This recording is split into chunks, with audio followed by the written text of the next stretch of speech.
a mother of 3, an entrepreneur, a graphic designer and brand consultant, and turned, because of life circumstances, an advocate for special needs persons, specifically autism and other neurodevelopmental disabilities. So this I do through my organization, which is called Andy Speaks for Special Needs Persons Africa, which is generally advised by the challenges I've had, because out of my 3 boys, 2 of them are on the autism spectrum with comorbid conditions of epilepsy, intellectual challenges, and ADHD, and it's just like a whole ball game of challenges. So trying to resolve those issues, having walked that journey here in Kenya.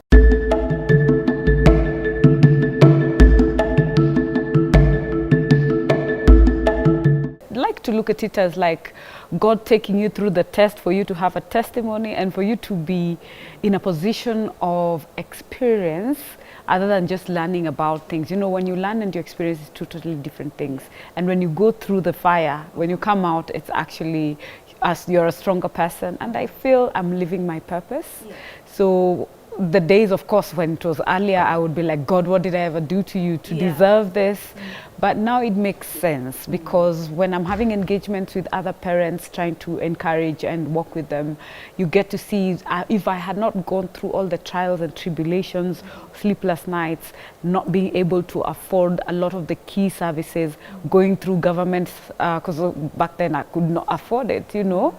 And it was quite a tough one. And those things are the ones now that give me that point of informed decisions and solutions. So it's not just speculation, but been there, done that, and this is how it would be best, because equity is the one thing that I want to focus on, not just generalize. It's because you see also on the autism spectrum, all of them are different. And you meet one person, that's one person. None are like similar. Yes, you can say 100% the things my son has. Even my 2 kids are totally different, yet both of them are on the spectrum. So it's quite a great dynamic of shifting things every day. And even through the phases of life, when they were smaller and what I'm handling now that they're teenagers, and I'm still worrying now about the next phase of when they're going to become young adults and all of that. So it's a journey of constant rediscovery, constant learning, challenges each and every day that needs a new you every other time.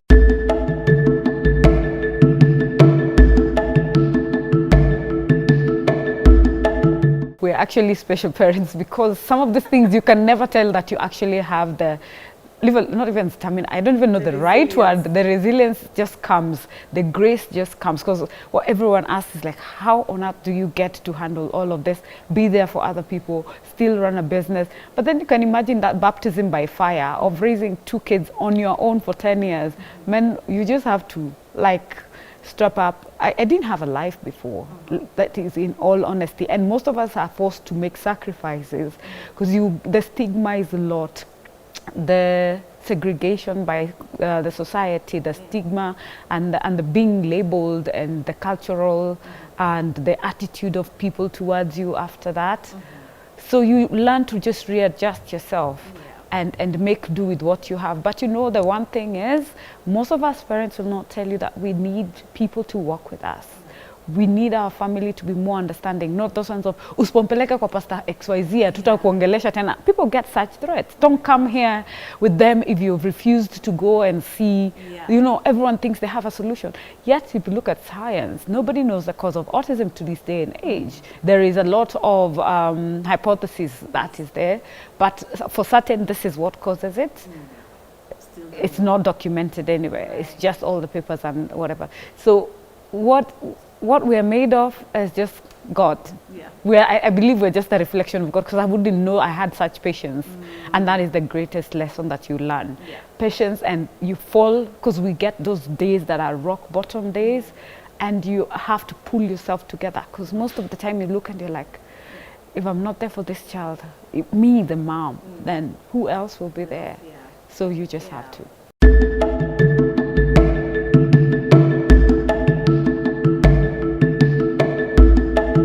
Disability was not even in my radar. You were like, You know, like, why, like, you know, even when you're praying for God, this is what I want, nothing like that was ever in the things I would think of in my, you know, thinking of my future, my getting my kids. I just wanted like cute little bunnies, you know, girls that I still don't have yet. But, but it's a nice army, man. They love me to bits, and I just love it. You know, it is a journey that I just expect. And if you look at it, like my firstborn is a typical child. So I just expected the same. Like my other babies will come, and then it just overnight. It was practically an overnight changeover. Because when I was raising him as an infant, it was just not the same. We were forever in hospital. Little did I know that was just the beginning of the forever, because it is forever. It is forever. And you see, for us, the way as other parents are planning for, oh, my kid will go to primary, will go to university, they'll graduate, they'll take care of me. Those are plans I can't have, I can't afford to have. All I'm thinking of right now, that we're at that point of transit, is like, even when I was getting remarried, I told my husband, you know, my son will be with us probably for the rest of his life, you know? Until, you know, and we're still praying for the miracle, and we're praying for all the interventions we are doing to get it to a better place, that they can, at least one of them has shown a great improvement, that he will be able to, you know, be independent and move on with his life. But then the middle child, you're still in that, okay, we can't release you to the world, and right now, even when I'm looking at 13 and what other 13-year-olds are doing, it breaks us as parents, because we wished, we desired. You know, I was looking at, like, I had insurance set out for like college, for what, and I'm just like, okay, that's like that is what I dreamt of when I was planning to have my babies, you know, like, you'll go here, you'll do this, but God had his own plans. And we're adjusting. Like they say, the only constant thing is change, man. So we realign with it as it comes.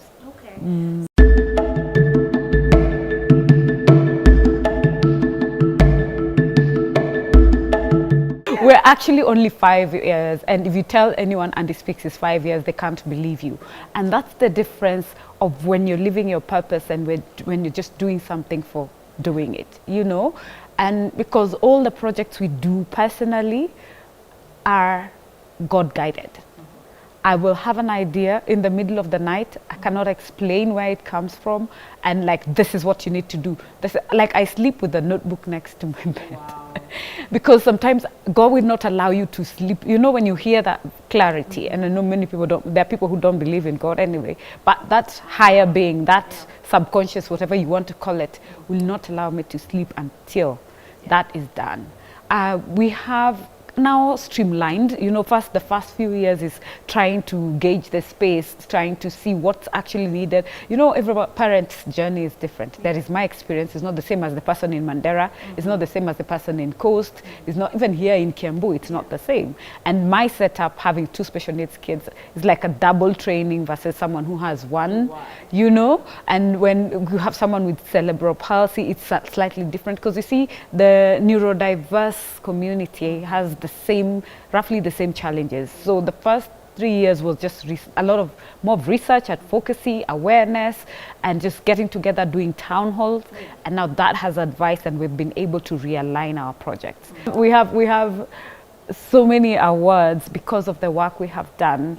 And I always say, I just don't want other moms to go through what I went through. Sitting at a hospital, bottom line is, it was hell, man. It was hell. And sometimes I sit back and I think of the ones who are now having like 30, 20-year-olds. How did they do it? And you know, but then those are the days all you could do is just stay with them in the house and, you know, try and do everything from there, because there was no information. So in that lack of information immediately after being diagnosed, and that feeling of being alone, is the one thing that I want to be there. Like, if a parent gets diagnosis, let's sit, let's talk. It's not a death sentence. Take it easy. This is what you expect, you know, have that conversation. So we are having a training of now caregivers. We're having a training of public servants. We just trained the police officers because you see, like my 13-year-old gets lost, can't talk. Karao tamwambia nini? Kijana umejiona wewe ni? You know, and that's just who he cannot talk. He cannot talk. But then he will get beaten. He cannot talk to you that I'm hungry and goes and grabs something. Mwizi, he's, you know. So looking at all those angles of life, we're just trying to set things and align them, that the community is ready to integrate our children. Integration is important because they will not live in a special world for the rest of their lives. They have to live amongst others. So awareness for both the community and their caregivers, and that we run through our Neuro Digest program, where we do either media engagements, we have our podcasts, we had a TV show before, then now it's evolved to the podcast. We have our web platform where we host our podcast, but it's also rallied on all other major platforms. Then we just have a conversation with specialists, parents, people sharing their stories. We hear stories of the West, but we want to hear our own African stories. Right. When I tell you my son was not walking, he's now walking, he was not talking, you know, how did we do it, what changes, you know, because our demographics, like I mentioned earlier, are very different. So under the Neuro Digest program, we have a bit of that, the training, the podcast, the engagement, and of course on the social media, letting people know about information. But then there is that information, if I was to tell you about autism, we can have a whole day conversation. It's very diverse. So in the past 4 years, I've been doing research and gathering information. So we have this web portal, which is called Special Needs Resource Hub. So in this resource hub, we have information about autism, information about cerebral palsy, Down syndrome. When you're told what are the things, you know, something as delicate as Down syndrome, there are those things you need to do within the first few months when a child is born. Because of the defects like the heart, the nose and eyes and ears, those are things that need to be checked almost immediately. Because it's a comorbid where you find like they have a hole in their heart or something's not well functioning. So just knowing and guiding for parents, just expect you'll go through depression. If you're a single parent, this is what you can do. There is potty training. We have a library where now you have books you can read on. We have now all our shows also in one place, so you can listen to the different therapists. Then we have the resource section. What do I get from government? That's under social protection. What's there, what's not? Under education, what kind of special needs education is it? Then we have a directory of both the schools, the hospitals, the therapists. So if I'm looking for a therapist, you go there and you get it listed.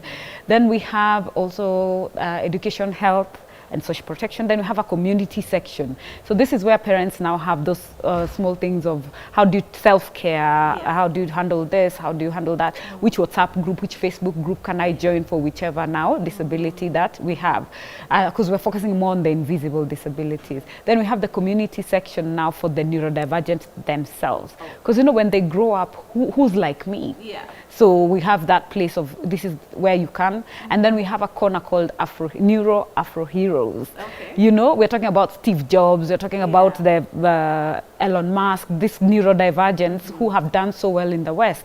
What about our very own in Africa? So we have a corner for that.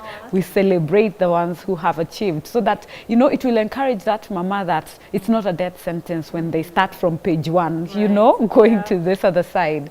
Then apart from that, there are assistive devices like for early interventions that are electronic. So we put now, like if you want to teach your child on speech, you can download this app.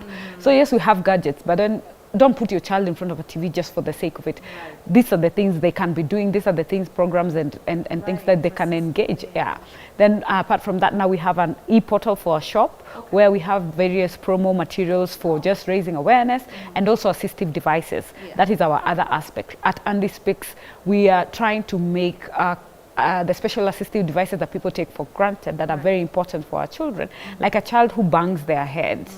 You know, there is that. There are those ones who have issues with loud hearing, those ear maps, where do you get them? So we're trying to see if we can bring them in and also get some locally, and just one place where, you know, I need a fidgeting thing, I need something for sensory. So we have that shop online where you can just place your order and get it.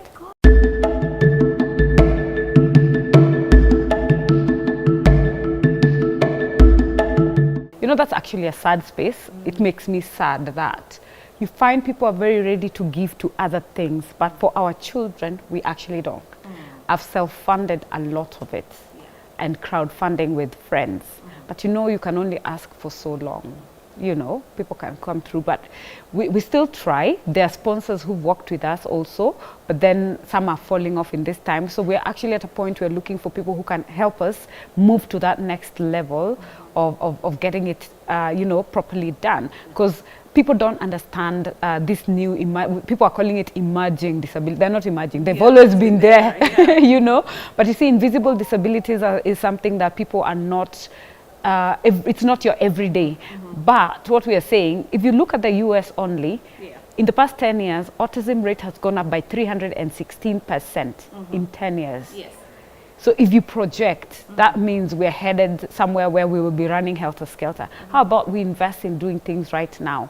And that's where now you find our project where we're fighting for policy change. We're fighting for inclusion in all aspects, including caregivers, so that they're able to support their children, so that people talk of disability being, people with disability being poor. It's not. It's just very expensive to raise a child in this space. Because you can imagine, you have your normal budget. For us, we have the therapies on top of it. We have medication on top of it. We have the assistive devices to just make them calmer. You know, our schools is special school.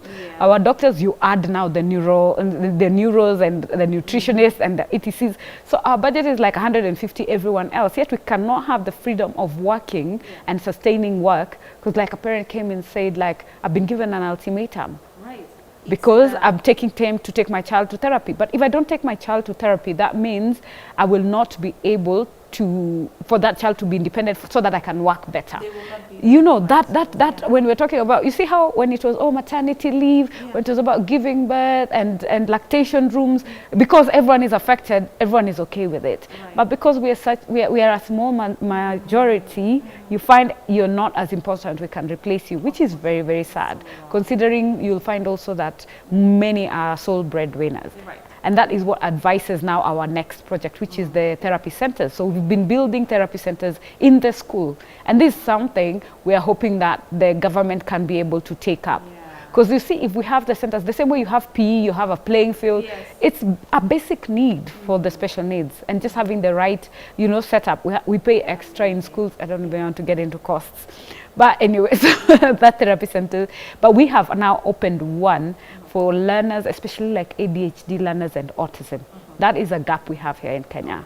So we have opened one called Nexus Therapy, where it is set for an autistic child. Yes, others can come, we have the equipment, but for an autistic child, it is bliss, because we have the sensory integration. That is one of the greatest challenges.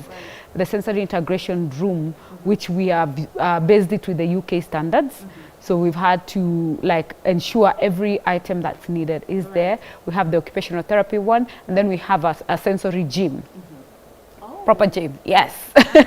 And then we have the sensory gym, and of course we have now the speech therapy, and then we have assessment and psychosocial support. At least once a week. So those are services that are available, because it's things that you can't just easily get. So what we want is so that your child doesn't go here today, tomorrow there. If you come and the child is comfortable and knows this is like another home, but I'm having fun while I'm being helped out.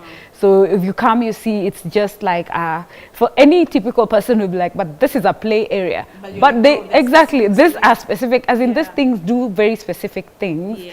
So like when we were making purchases and someone is like, yes, so mnaenda kufanyia nini? You know, they don't get it. But our children have a lot of like fine motor skills that need to be built for them to gain their independence. Then we have the clothing line, where we are making and custom making clothes for special needs children, so that they stop struggling with all this thing of buttoning and complications in life. They have enough stress, man. So for anyone who wants like uniform, customized to fit the capabilities of their child, we are going to be offering that also. Then we have the Neuro Caravan, which is we do medical camps. There is these things like dental, and this we get through volunteer organizations, like hospitals comes and offer. So we usually do it during the Ride for Autism Awareness, which we do that's our flagship project that has advised a lot, because we've been going across, we've done it in Ethiopia, Nigeria, South Africa, Kenya, we've done, I think, like 20 counties, you know, crossed 20 counties. Just getting the information on ground and knowing what is going on the ground. So that's how you find that they all interlink. So like even getting disability, the disability certificate, the disability card, it's very difficult for us because you need more doctors than your typical disability. So we bring the doctors together and then we do it. And the one that actually made my day is when we did it at a school, like in the school setup. Parents come, the parents line up, the child is still in school, you know? So I just, maybe this, I go bring my child. Then you see what this one was helping us with is the child is not being misdiagnosed because you've changed their environment, because they've had to sit for so long, because they have been they're with amongst strangers, because the social aspect of it is one of the things they struggle with, you know. So if a child comes as they are, then you're able to give the right diagnosis. You get. So such small things that may be taken for granted are the ones that we take the extra mile to see.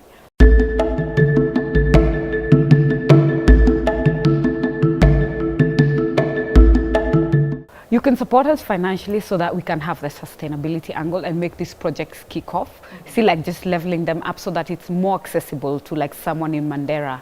Because you see, like our therapy center, we would like, if someone like, for example, allow me to name names, like someone like Toyota, Isuzu, you know, the vehicle manufacturing comes on board and helps us to get that mobile bus. So that when we are going, like now, this year we're doing the ride for autism to Garissa.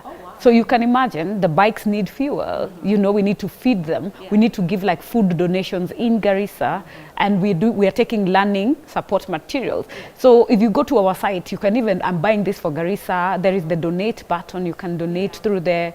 Our lines, our socials are always open and we respond, our WhatsApp group. So if you can, even if you want to support in kind as an organization or in cash as an individual, or you say I'll be supporting therapy for one child at the therapy center, you see you've saved someone to access it. So there are very many ways you can come through, but then those are our dreams and goals. Someone in IT, even offering your skills.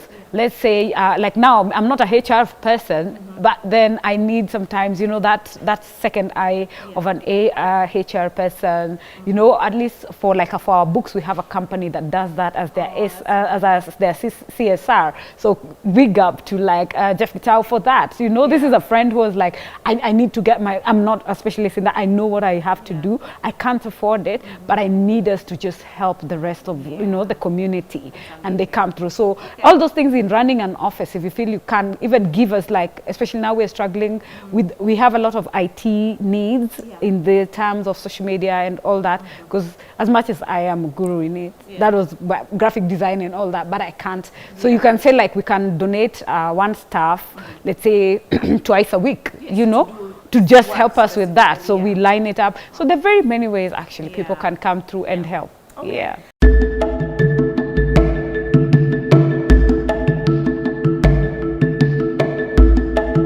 I wasn't 24-hour Mama Dera. That has never been me. I would try, but I try better now because we don't have to wear our problems.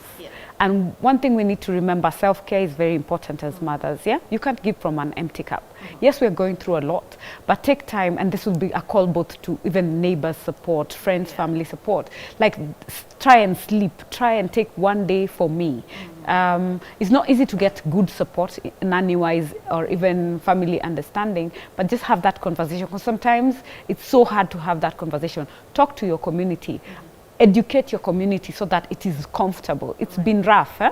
Even moving, you have to move because that neighbor is always at your door because your child is forever screaming, etc. But don't forget you. Once a month, go to the salon, have your hair done. Kama hauna leta nitakuzia ile ya kufunika. It makes all the difference. It makes the difference. Even you know? How you manage. And your child feels it, because when you're forever overstressed, they also feel it. And I know from experience, when I had not put myself together, and my child would be the one bearing the brunt, because I will face so much stress outside. I come home, they want my attention, and I'm like, I am tired, you know, leave me alone. So when you're coming from work, that transition, I would sit in my car, by the way, and just take 5 to leave, switch off work, be mommy.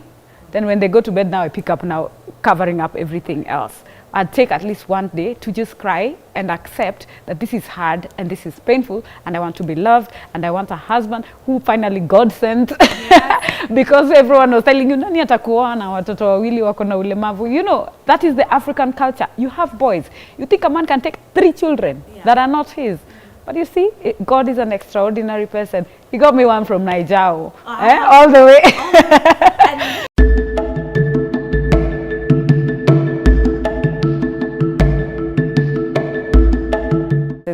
You will be disgruntled, and then you are always asked who in your family has it. So there is that campaign that ni watu wenu, ni watu. There is African, let's be real, the Africans in us always bring that up of who to blame. We're always looking for someone to blame. And men always walk out. You know, it might be that is the excuse that's remaining on top of everything else. But I think for me, I found it easier, sorry to say, that now I have one less problem to think of. Wow. No, it is draining. Yeah. It was draining. I stayed single for what, 12 years? Just focusing on my children. And I sacrificed a lot to just be there. There are days I couldn't afford a 3-square meal. I was doing 1 meal a day. Unakunywa maji asubuhi, I had to wait for fare to drop to 20 bob because I could have 50 bob at the beginning of the day. And that was it. And I have to make it work. Yeah. So you have to make a lot of adjustments. Yeah. And then when I tried to go back into the dating scene, it was like baptism by fire. I was like, things had changed after 10 years, my friends. Yes. But then it helped me relearn what I'm looking for, what I don't want. Yes. And I also accepting your child and being able to boldly say, I'm a mom of 3, date 1. Yeah. When hi, I like, okay, yes, I'm a mother, I have 3 kids, 2 of them have autism, and making it a kawaida conversation. Yes, so enda sahi, my friend, let's not waste each other's time. So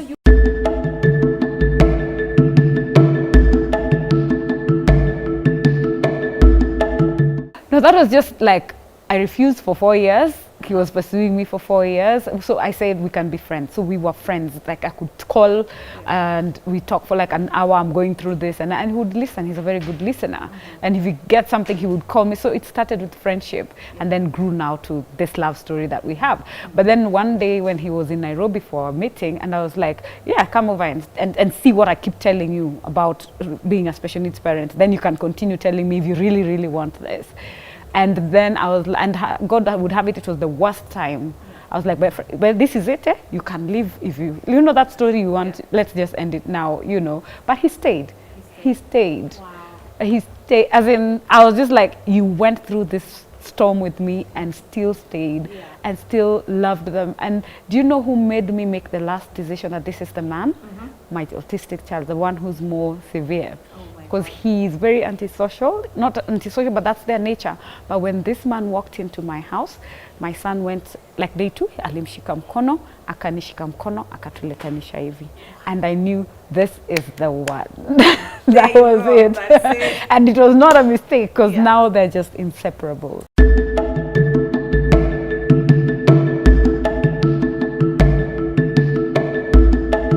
Basically, in a nutshell, that is Sylvia and that is Andy Speaks. And I would like to call on guys who'd like to be friends of Andy Speaks. Support our projects. They're all listed on our website, and that is www.andyspeaks4 specialneedspersons.org. You can donate. There is donate button. There is the M-Pesa channel that you can DM us on our socials. On Twitter, it's Andy Speaks, then number 4, IG Andy Speaks, or we have our Facebook page, Andy Speaks for Special Needs Persons Africa, and we have the autism ride coming up in April. We're riding from Nairobi to Garissa, and then we have a team leaving Kilifi to Garissa. It's going to be mad fun. So if you're a bike owner, join us for this exhilarating 2 days drive, stopping and raising awareness in all the counties in between, and be part of the difference, because this year we want to embrace difference and be the voice for the voiceless.